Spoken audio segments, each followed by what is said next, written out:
나병은 과거에는 문둥병으로 지금은 한센시 병으로 불리고 있습니다.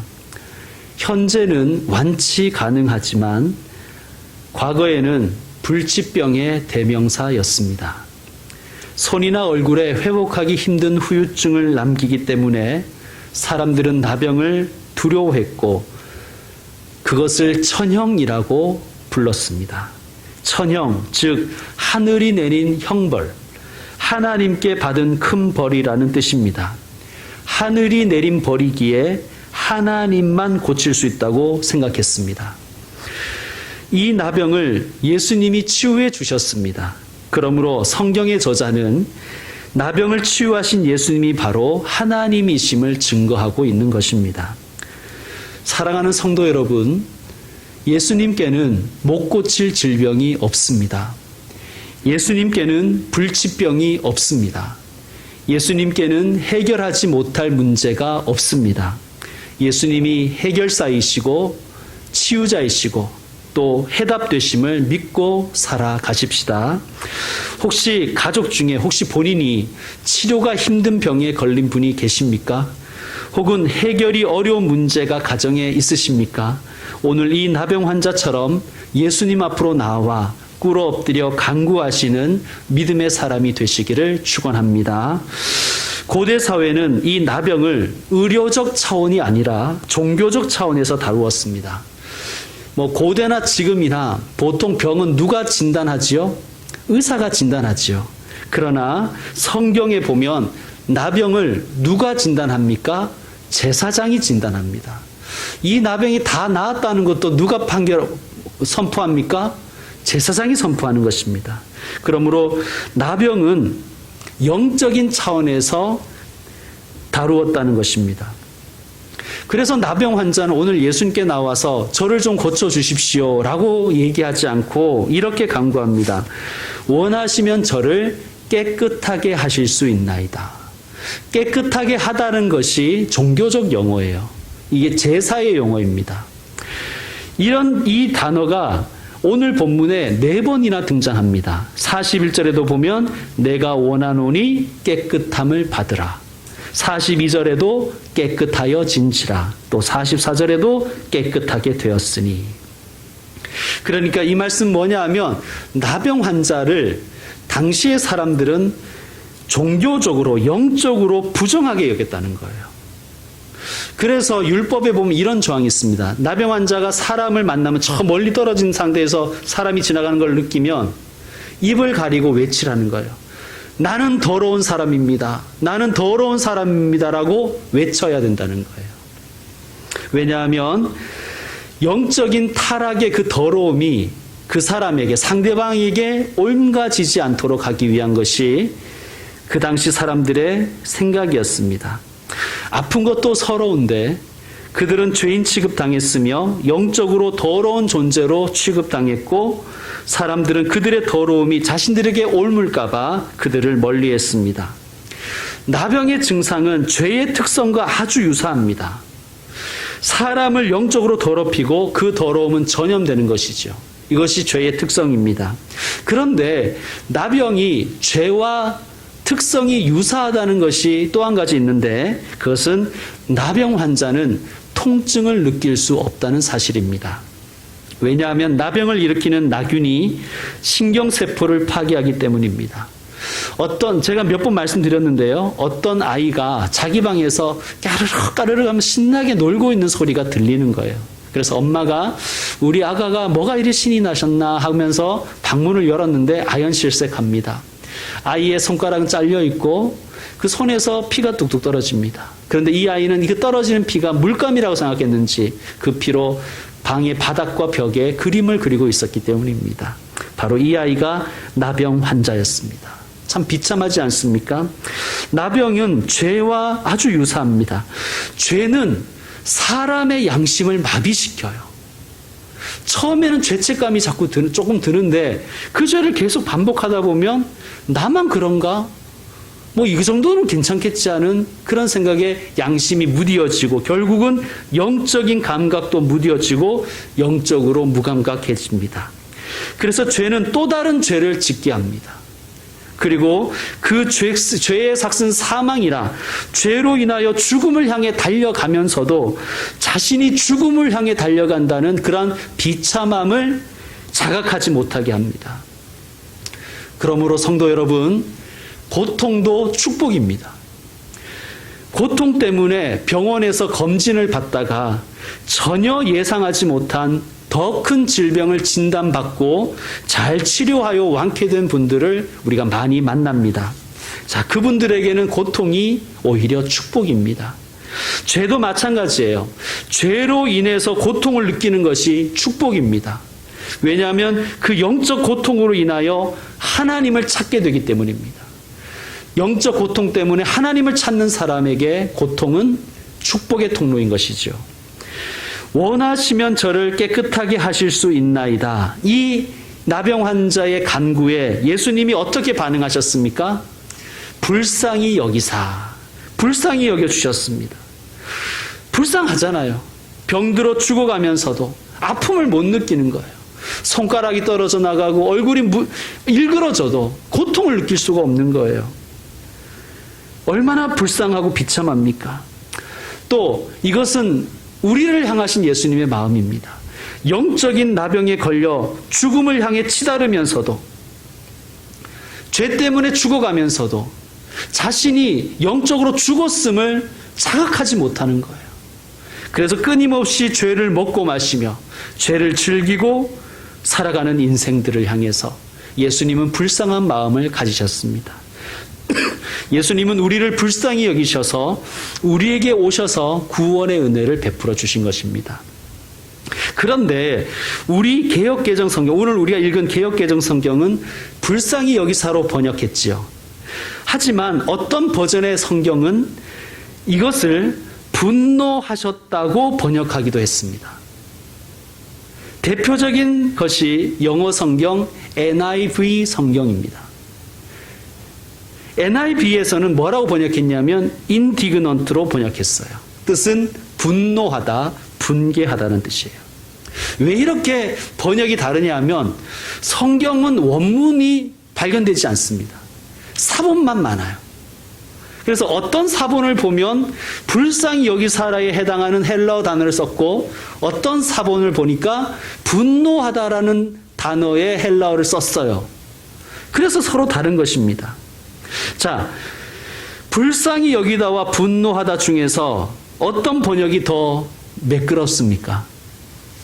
사실 불쌍히 여기사가 더 매끄럽죠. 왜냐하면 나병 환자를 보고 불쌍히 여기셨다는 것이 더 자연스럽지 않습니까? 그런데 사본을 연구하는 사본학에서는 어색할수록 원문에 가깝다고 봅니다. 왜 그러냐 하면 자,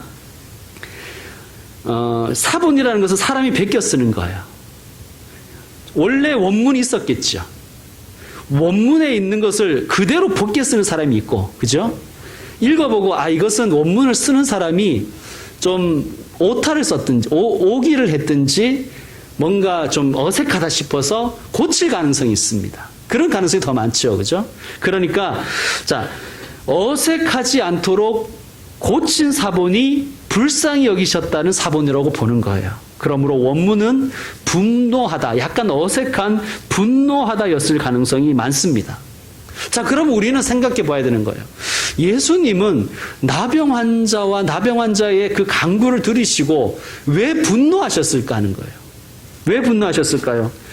이 더러운 사람이 나한테 병 옮길까 봐 그게 화가 나서 분노하셨을까요? 예수님의 사랑을 생각할 때 그것은 좀 인정하기 어렵죠. 예수님은 그 질병 자체에게 분노했을 거예요. 그 나병이란 질병이 얼마나 사람을 인생을 비참하게 합니까? 고통도 고통이지만 손가락이 떨어져 나고 얼굴이 문드러지고 그러면서도 아픔을 못 느끼는 그 기가 막힌 질병을 향해서 예수님은 분노하셨을 것입니다. 또 나병 환자들은 사람들에게 공포의 대상이었어요. 나병에 걸리면 자기의 가족들과 그 지역 동네에서 추방되었습니다. 우리나라도 예전에 그랬잖아요. 그죠? 그리고 우리나라도 옛날에 보면 문둥이가 애를 잡아가서 잡아먹는다. 뭐 그런 이야기들이 있었습니다. 그래서 문둥이들만 나타나면 돌을 던졌어요. 그리고 이 나병 환자들은 강제로 거세를 당했고 어떤 한 지역에 격리되어 살았어야 했습니다. 이것은 뭐 고대나 우리 민족에게나 뭐 동일했습니다. 성경에 보면 아까도 말씀드렸지만 나병 환자들은 사람을 만나면 나는 부정하다, 나는 부정하다, 나는 더럽다라고 외쳐야 됐어요. 자, 그런데 보세요.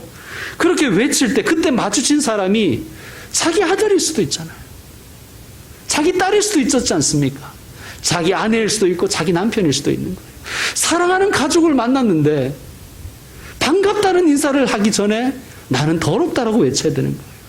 만나야 될 사람, 만난 사람이 어릴 때부터 같이 놀던 중마고 친구일 수도 있지 않습니까?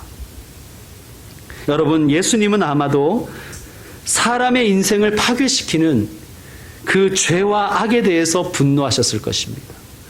예수님의 분노는 차별과 따돌림과 혐오가 자행되는 세상을 향한 분노이셨을 것입니다.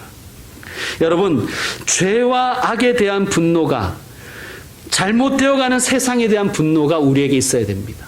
그래야 우리는 그 거룩한 분노를 바탕으로 우리의 기도가 넓어지고 깊어질 수가 있는 거예요.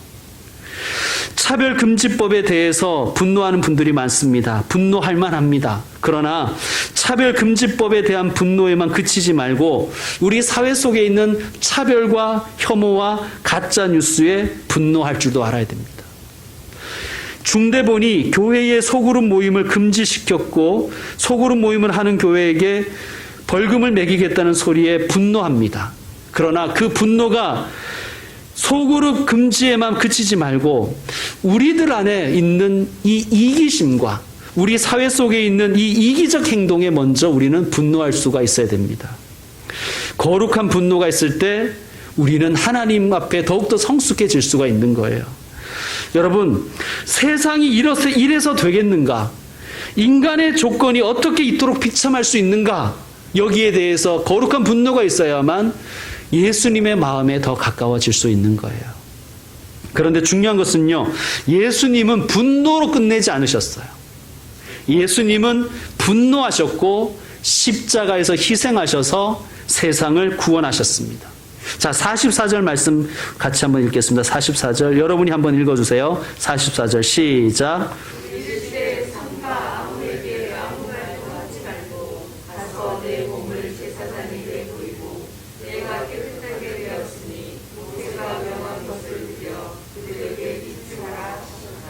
아멘. 자, 예수님 이렇게 말씀하셨어요.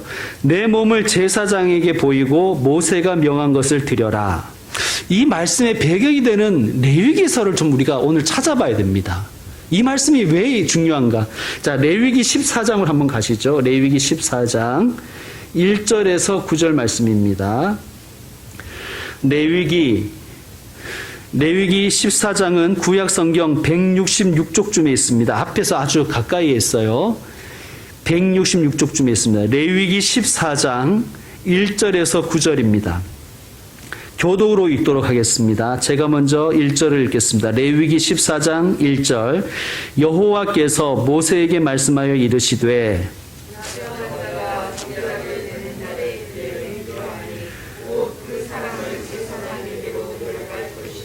제사장은 진영에서 나가 진찰할지니 그 환자에게 있던 나병 환부가 나았으면 제사장은 그 정결함을 받을 자를 위하여 명령하여 살아있는 정결한 새 두 마리와 백향 목과 홍색 실과 우슬초를 가져오게 하고.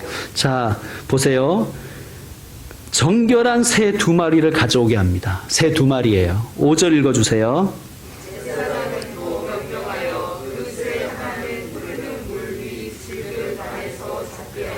자, 두 마리 중에서 한 마리는 흐르는 물 위 질그릇 안에서 잡게 한답니다. 그리고 다른 한 마리는 어떻게 할까요? 6절, 7절을 연이어서 읽어주세요. 다른 새는 산채로 가져다가 백향목과 홍색 실과 우슬초와 함께 가져다가 흐르는 물 위에서 작은 새의 피를 집어 나변에서 정결함을 받는 자에게 7번 뿌려 저마다 하고 그 아멘. 자, 한 마리는 산채로 가져다가 그 잡은 새의 피를 찍어서 나병에서 정결함을 받은 자에게 7번 뿌려서 정하다, 깨끗해졌다라고 하고는 어떻게 하라고요? 들에 새를 놓아주라는 거예요. 그러니까 한 마리는 죽이고 한 마리는 살려주라는 거예요. 8절 9절은 제가 읽겠습니다. 정결함을 받는 자는 그의 옷을 빨고 모든 털을 밀고 물로 몸을 씻을 것이라. 그리하면 정하리니 그 후에 진영에 들어올 것이나 자기 장막 밖에 이래를 머물 것이요 7째 날에 그는 모든 털을 밀되 머리털과 수염과 눈썹을 다 밀고 그의 옷을 빨고 몸을 물에 씻을 것이라. 그리하면 정하리라. 아멘. 자, 새 2마리를 가져다가 한 마리는 질그릇에서 잡으랍니다. 여러분, 질그릇은 무엇을 상징할까요? 질그릇은요, 우리의 육신을 상징합니다. 질그릇 같은 우리. 자, 질그릇 안에서 죽임 당한 새는 누구를 상징할까요? 예수님을 상징하는 거예요. 질그릇 같은 인간의 몸으로 오셔서 우리를 대신하여, 우리를 대표하여 보혈을 흘려 희생하신 예수님을 상징합니다. 자, 그리고 노임받은 한 마리 새는 누구를 의미할까요? 우리를 의미합니다. 질그릇 안에서 죽은 새의 희생으로 말미암아 한 마리 새는 자유와 해방을 얻습니다. 그러므로 한 마리 새의 희생으로 자유롭게 하늘을 날게 된 새 한 마리는 바로 저와 여러분을 상징하는 것입니다. 예수님의 피 흘려 죽으심으로 우리는 자유를 얻었습니다. 예수님은 나병 환자를 불쌍히 여기셨고 나병에 분노하셨고 나병과 같은 이 세상의 영적인 죄와 영적인 그런 악에게 시달리는 우리 모든 인생을 불쌍히 여기셨습니다. 불쌍히 여기시고 분노하심으로 끝난 것이 아니라 예수님은 우리에게 오셔서 우리를 대신해서 질그릇 같은 우리의 몸에서 주님은 죽임을 당하셨습니다. 그리고 주님의 죽으심으로 우리가 살게 되었습니다. 이게 복음이에요. 나병 환자의 사건은 우리에게 복음을 말씀하시는 거예요. 무엇입니까? 나를 위해 예수님이 죽으셨다는 거예요. 예수님이 죽고 내가 살았다라는 복음입니다. 이 복음을 믿는 사람들이 우리 아닙니까? 이 복음을 믿는 사람들은 예수님을 사랑할 수밖에 없는 거예요. 그리고 예수님이 걸어가신 그 길을 기꺼이 따라가게 되는 것입니다. 아픈 자들, 고통당하는 자들, 차별받는 자들을 불쌍히 여기십시다. 그리고 이들을 아프게 하고 고통스럽게 하고 비참하게 하는 세상을 향해 분노하십시다. 그러나 분노해서 끝내지 말고 예수님처럼 섬김과 연대와 희생으로 이타적인 삶으로 살아가야 할 것입니다. 이것이 복음의 삶입니다. 나는 죽고 예수로 사는 인생이 되는 것입니다. 이제 말씀을 마무리하겠습니다. 여러분 혹시 문둥이 성자 다미안이라는 책을 아십니까? 실존 인물을 그린 책입니다. 문둥이 성자 다미안. 다미안 신부님은 젊은 나이에 우리나라의 소록도와 같은 나환자들만 격리되어 있는 몰로이카라는 섬으로 들어가셨습니다. 12년 동안 나병 환자들을 돌보며 헌신하던 어느 날 목욕을 하려고 물을 데우다가 실수로 뜨거운 물이 발등에 쏟아졌습니다. 아차 하는 순간 그는 가슴이 덜컥 내려앉는 거예요. 왜냐하면 끓는 물에 데였는데도 전혀 아프지 않았기 때문입니다. 신부는 자신도 나병에 걸렸음을 직감하게 되었습니다. 충격 가운데 있다가 그는 이런 결론을 내립니다. 주님, 당신의 뜻대로 하시옵소서. 그리고 이렇게 기도합니다. 주님 감사합니다. 이제 저도 저들과 같이 문둥이가 되었습니다. 이제 저도 저들과 똑같은 고통을 겪게 되었습니다. 이제는 저들도 알 것입니다. 제가 저들을 얼마나 사랑하는지를. 그는 그 후에도 4년간 더 나환자들을 돌보다가 쓰러져 그 섬에 묻혔습니다. 다미안 신부의 죽음 앞에서 이 섬의 나환자들은 이렇게 말했습니다. 아마 하나님이 계신다면 하나님은 당신 같은 인간이었을 것입니다. 여러분, 다미안 신부의 나병은 낫지 않았습니다. 그는 나병으로 죽었습니다. 그러면 그는 실패자입니까? 그는 하나님께 버림받은 사람입니까? 그렇지 않습니다. 그의 질병이 결과에 상관없이 그는 주님의 종이며 주님의 아들이며 은혜를 받은 자이며 믿음의 승리자입니다. 사랑하는 성도 여러분, 나와 내 인생과 내 가정을 향하신 주님의 뜻이 무엇인지 우리는 다 알 수는 없습니다. 때로는 그 뜻이 마음에 들 수도 있고 마음에 안 들 수도 있습니다. 내 마음에 말이죠. 그러나 우리도 다미안 신부처럼 기도합시다. 주님의 뜻대로 하옵소서. 주님의 뜻을 우리같이 유한한 존재가 다 이해할 수 없기에 우리는 인정해야 됩니다. 주님의 뜻이 선하십니다. 주님 뜻대로 하시옵소서. 이 고백이 우리에게도 있기를 원합니다. 여러분, 오늘 이 시간 마지막으로 오늘 이 나병 환자의 기도를 우리도 배워보십시다. 이렇게 기도했습니다. 따라하겠습니다. 원하시면 저를,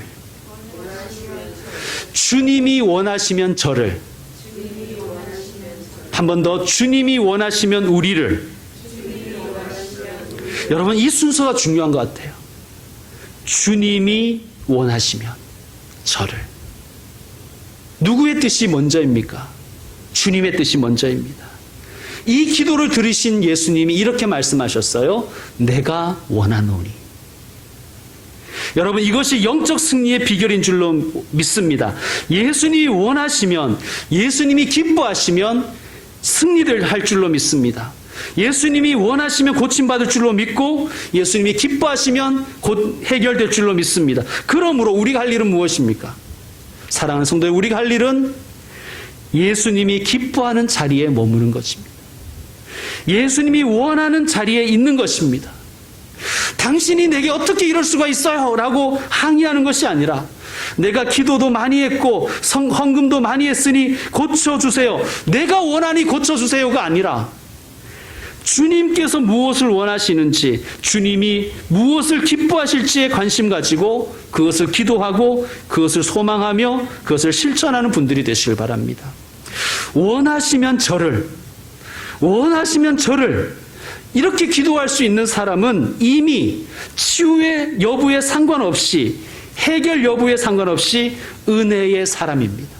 은혜를 누리는 사람입니다. 그러므로 이런 분들에게는 아프든지 건강하든지 모든 순간이 다 주님의 은혜의 시간들입니다. 그리고 저는 목사로서 주님께 기도할 것입니다. 아버지, 주님이 사랑하시는 그 아들을, 주님이 기뻐하시는 그 딸에게 이렇게 말씀해 주십시오. 내가 원하노니 깨끗함을 받으라 라고 말씀해 주옵소서. 사랑하는 성도 여러분, 주님의 뜻 가운데 온전한 구원의 은혜를 누리는 여러분 복된 일주일, 여러분의 인생이 되시기를 주님의 이름으로 축원드립니다. 기도하겠습니다.